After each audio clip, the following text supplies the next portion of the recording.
Our next speaker is Yasemin Ko from Top University of Economics and Technology. Her title is Design and Implementation of a Single Flux Quantum Without Memory Unit. Hello, welcome again to ICSM 2021. My name is Yasemin Ko and I am a master's student in Top University of Economics and Technology. Today I will talk about my design of fully RSFQ logic memory unit and its readout parameters. I'm sorry. Yeah. I will mention briefly about contents. I will mention about superconductive memories, where are they used for, and what are the bad sides of the RSFQ design in superconductive memories. And secondly, I will talk about our DFF-based single memory unit, and I will talk about its characterization and overview of the test setup and its readout logic unit merged with the ROM unit, and 3-to-3 readout metrics. I'm sorry, I'm so excited. Superconductive memory systems are used for, most popularly in quantum computers these days, can be used for large-scale single-flux quantum circuits. There are some large-scale RSFQ circuits, and it can be implemented into these logic units. And there are space electronics, which is also so popular between giant companies today. There are some other implementations better than actually using RSFQ circuits, because a fan out in RSFQ circuits equals to 1. This means you can only connect one output to one input, so you can't double the signal basically without any effort. This effort is a Josephson transmission line, which uses bias current also, and have a space actually. Okay, so easiest method was hybrid systems, which are designed and used for more than a decade, cryogenic CMOS. Other systems are memristors and vortex transition memories. And there are material-based solutions. All these solutions are good solutions actually, but for example, for hybrid systems, there can be latency, and there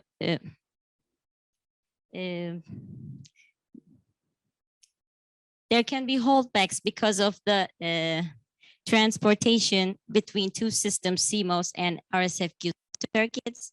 Actually, VTM memories are quite effective, and material-based solutions may have some difficulties because special fabrication need for material-based solutions, such as usage of different Josephson junctions instead of standard junctions.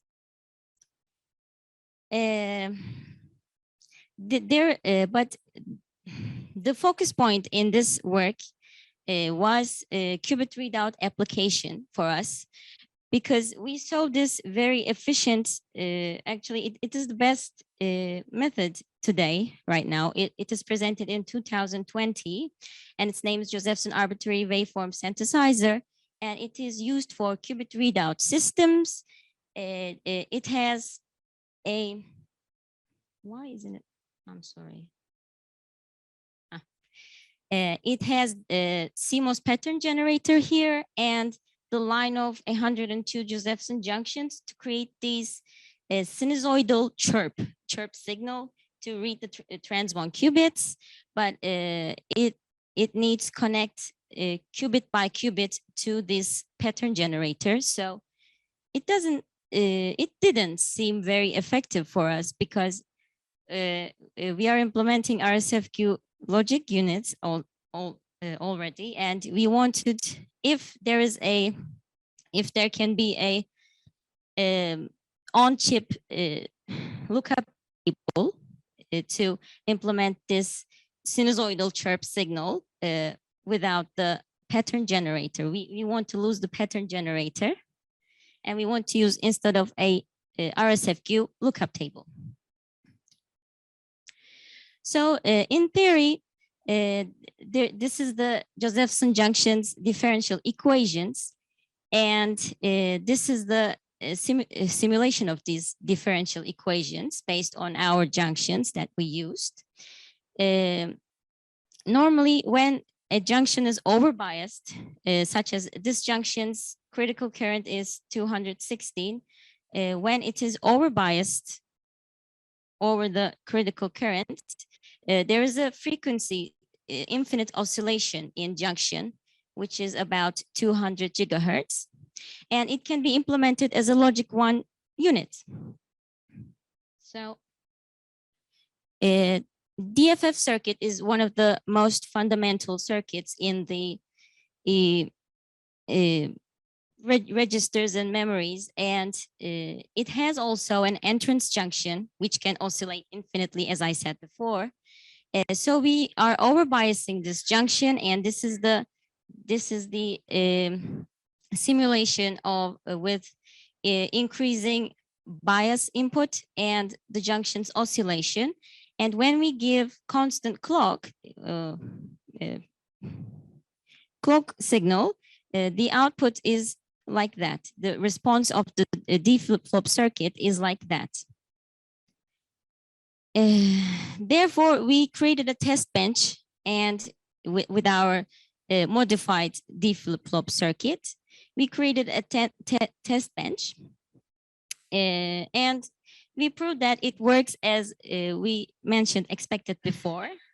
The blue line is the input, clock input, and the yellow line is the output of the DFF circuit. And the frequency difference is actually normal for these type of circuits because of the SFQ DC and DC SFQ conversion.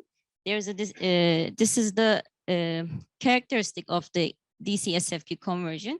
So this was what we expected for a zero input.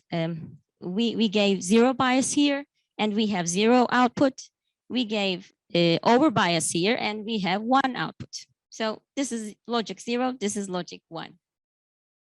And this is our test environment with our cryo cooler and our standard test setup and our wire bonder, microscopic wire bonder. Whew. So we can store the data, but can you just, yeah, we can store the data, but it is nothing without a readout unit. So normally it is a basic logic. We have 3 splitter circuits because we need to split the SFQ pulse with the Josephson transmission lines. And we have 3 splitters to transport the column in, row in, and clock in through the matrix, through the units. And we have a basic Josephson and logic unit, but it is modified because I'm going to mention about that. When these 2 column in and row, column in, I wrote it out, column in and row in came in 1 clock period, and after, when clock signal came in, there is an excitation in here in the output of Josephson and this excitation goes to ROM or modified DFF circuits clock input, and the clock input reads the information inside the read-only memory, and these information goes through the 1 column through all the rows and go merged in the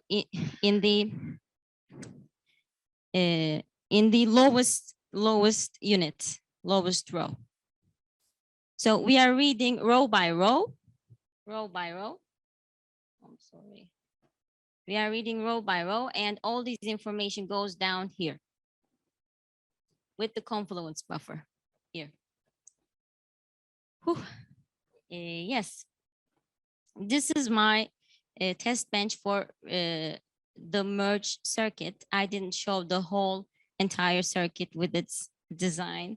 It is not like that, not unit by unit, but it is merged. It is a custom design.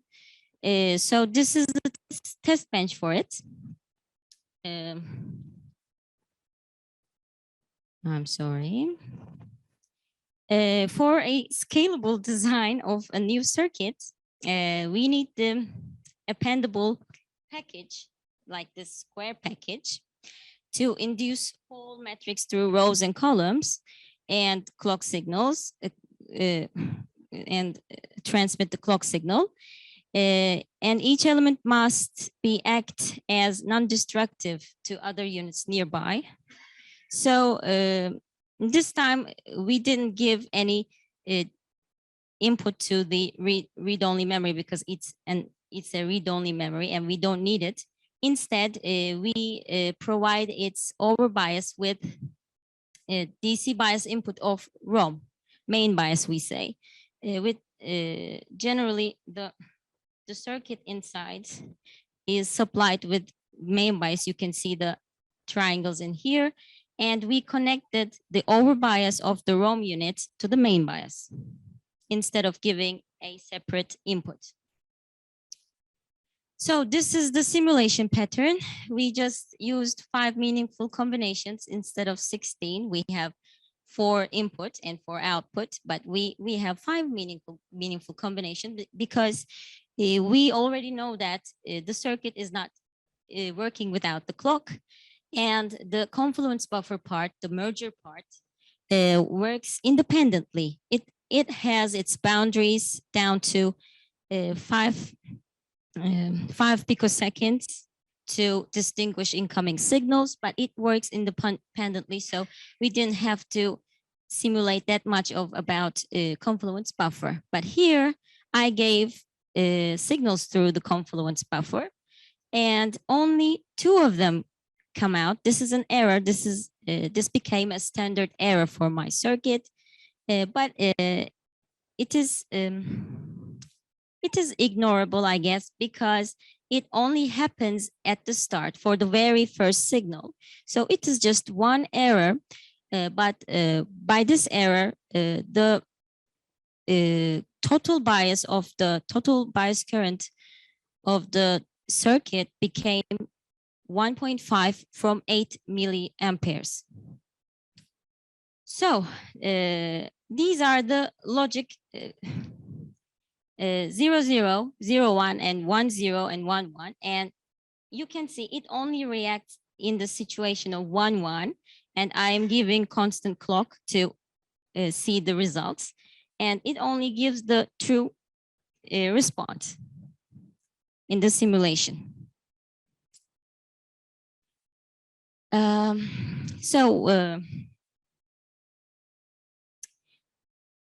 To conclude the process of this custom readout, this is my circuit, and this is the smallest circuit that can be achievable with the elements in the library. If you just want to design a logic unit, because it is so basic actually. There are 3 splitters and 1 AND and 1 confluence buffer and 1 DFF, but it's not like that because we need Josephson transmission lines in between. So we have to design a custom layout, and it should be remove some of the Josephson junctions, excess Josephson junctions, to reduce the total bias current. You can see the total bias current of the circuit is 8 milliamperes, and the total bias current of my circuit is 1.5 milliamperes, as I mentioned before, and total area is actually reduced by 1 to 5. This is 200 to 160, and this is 80 to 80. 1 to 5 reduction. And total response times are also important because it affects the clock period margins. So the total response times are also smaller, but I realized there is a mismatch in the impedances with the standard library and my unit. So there is still a issue with clock period margin. So I'm trying to solve it in better versions of my ROM units. So this is 3-to-3 readout matrix. We implemented it as there is 3 row input and 1 common column input, and this is suitable for I am so sorry, sequential access method. I keep forgetting the words. This is suitable for sequential access method. This circuit is also so suitable for sequential access method because we designed it to be lookup table for readout of qubit units. So it will be sequentially accessed because we are trying to make a pattern, sinusoidal pattern right here. And we have a common column in this test bench, fabrication test bench, I would say. Aim of this is actually to facilitate the test setup because it is easier giving 4 inputs than 6 inputs, of course. But it is restrictive for simulation alternatives because actually it doesn't have to be used in only in qubit readout. So we might try another excitation patterns for reading the whole matrix. So it is a bit restrictive. But this is my simulation pattern. In here, you can see the common column excitations, which are common column means we are giving a common column and we are splitting them with splitter circuits. And these are the column excitations, and these are the output excitations from the bottom of the columns. As you can see, read line delay is 25 picosecond. How we can see that? Because I'm sorry. Oh, so I have to be faster. As I said before, there is a mismatch, and I had to simulate it with wider clock periods, which is you can see here. It is 1.2 nanoseconds, and this is nearly 2.1 or 2 nanoseconds. I had to simulate it with wider clock period because there is a mismatch in impedances with standard library. Conclusion. The bigger picture here to implement a fundamentally basic, this is the most basic presentation this whole is going to see, but the whole idea was implementing something basic and effective in the same time, and implementing an solely RSFQ unit. So basic, but it can be useful in readout of SFQ pattern. With, as you see back here, the thing with this effective readout design, this novel design, the output is SFQ pattern. So we can create it with RSFQ circuit directly. So it have to be basic. And we can merge this.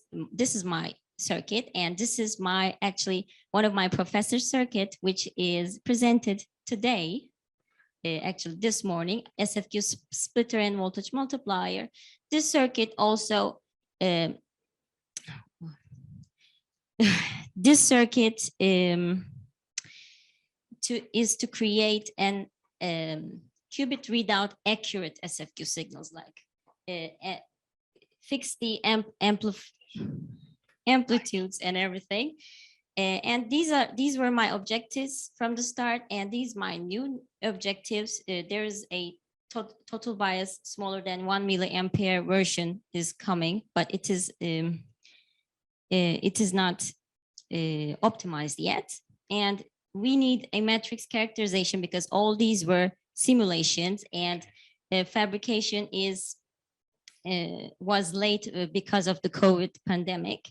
So we are waiting to characterize the matrix version, and reduce the spatial intensity because the units are so spatially intense right now. Everything is so Okay.